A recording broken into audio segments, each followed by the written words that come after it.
नमस्कार, 99 न्यूज़ के national bulletin में आपका स्वागत है। मैं हूं आपके साथ शंकर कुमार।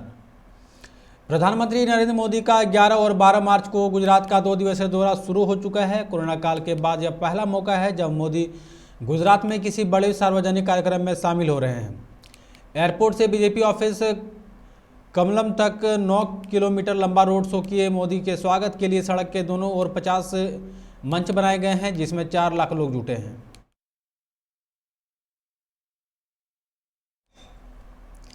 मिशन 2022 के चुनाव में जहां एक और जनता के मुख्यमंत्री योगी आदित्यनाथ और उनकी सरकार पर भरोसा जताया है, वहीं उनके मंत्रिमंडल के कद्दावर मंत्रियों में केशव प्रसाद मौर्य, सुरेश राणा, राजेंद्र सिंह उर्फ मोती सिंह इटवा से सतीश चंद्र द्विवेदी चुनाव हार गए हैं। चुनाव मैदान में उतरे 47 मंत्रियों में से 36 मंत्रियों को विजय हासिल हुई है, जबकि 10 मंत्री चुनाव हार गए हैं।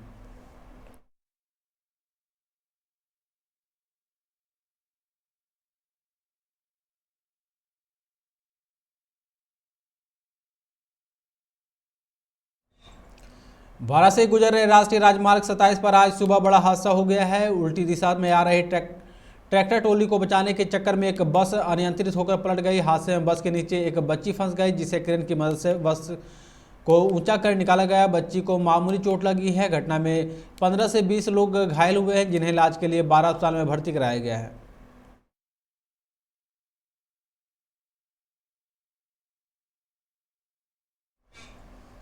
जबलपुर में रेत कारोबारी की बेटे की हत्या उसके 3 दोस्तों ने ही कर दी। आरोपियों ने चाकू से 50 बार वार किया। विवाद सिर्फ 300 रुपये का था। पुलिस ने तीनों आरोपी दोस्तों को गिरफ्तार कर लिया है। इनमें से एक आरोपी से पुलिस ने 3 दिन तक पूछताछ की है, लेकिन कुछ उलझा नहीं पाई है। पुलिस आरोपियों की निशानदेही पर चाकू बरामद कर ली है।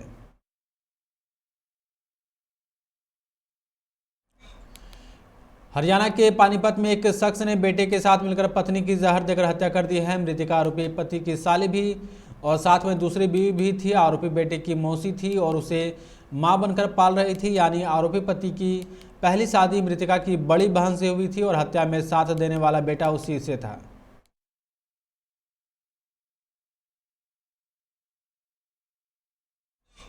रायपुर और कवर्धा के कारोबारियों के 15 से ज़्यादा ठिकानों पर इनकम टैक्स का छापा पड़ा है। 2 दिन पहले शुरू हुई जांच अब भी जारी है। आयकर विभाग के करीब 100 अधिकारी 2 दिन पहले व्यापारियों के घरों और दफ्तरों में पहुंचे। आयकर विभाग के सूत्रों की माने तो आज और कल तक भी इन कारोबारियों के अड्डों पर जाँच चल सकती है।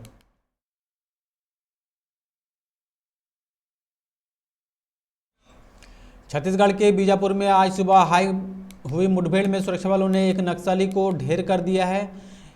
मारे गए नक्सली की पहचान रितेश पुणे के रूप में हुई है। वहां सेंट्रल लोकल ऑब्जर्वेशन स्क्वाड का डिप्टी कमांडेंट था और 3 लाख रुपए का इनामी था। मुठभेड़ में डीआरजी का एक जवान रामल महिला को भी गोली लगी है। उन्हें जिला अस्पताल में भर्ती कराया गया है।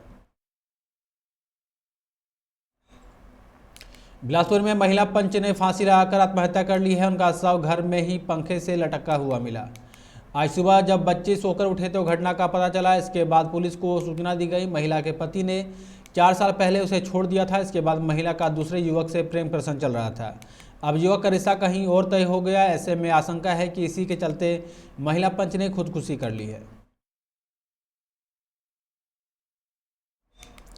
देश के 5 में से 4 राज्यों में भाजपा के प्रचंड जीत से उत्साहित कार्यकर्ताओं और नेताओं ने मुंबई में एक बड़ा जश्न मनाया है। इसमें गोवा के प्रभारी और पूर्व सीएम देवेंद्र फडणवीस को सम्मानित भी किया गया। इस मौके पर हजारों की संख्या में भाजपा का कार्यालय पर पहुंचे कार्यकर्ताओं ने एक दूसरे को रंग और गुलाल लगाकर जीत का जश्न मनाया।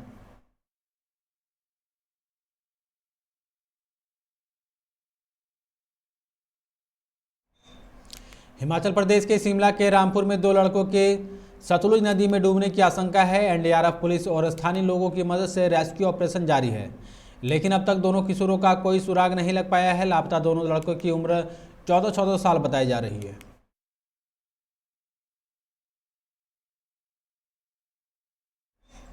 चुनाव का शोर खत्म हो चुका है, नतीजे आ चुके हैं। दोबारा भाजपा की सरकार बन रही है। इधर कोरोना वायरस संक्रमण भी अब कम हो चुका है। शुक्रवार को 4 नए केस रिपोर्ट हुए हैं, जबकि एक पुराना संक्रमित ठीक हुआ है। गुरुवार को भी नया केस नहीं आया था और 5 पुराने संक्रमित ठीक हुए हैं। अब कोरोना के सक्रिय केस बढ़कर 7 हो चुके हैं। अब तक संक्रमितों की कुल संख्या 36,147 हो गई है। कुल 35,675 लोग स्वस्थ हुए हैं। सरकारी आंकड़ों की मृतक संख्या 464 है।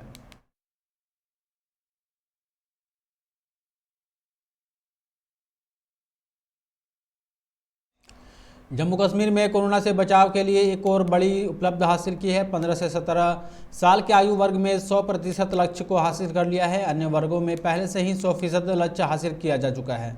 नेशनल हेल्थ मिशन से मिले आंकड़ों के अनुसार 15 से 17 साल के आयु वर्ग में 8,33,000 किशोरों के टीकाकरण का लक्ष्य रखा गया था। शुक्रवार को 8,33,615 किशोरों की पहली डोज दी जा चुकी है। हालांकि किश्तवाड़ और श्रीनगर जिलों में अभी भी 100% टीकाकरण नहीं हो पाया है।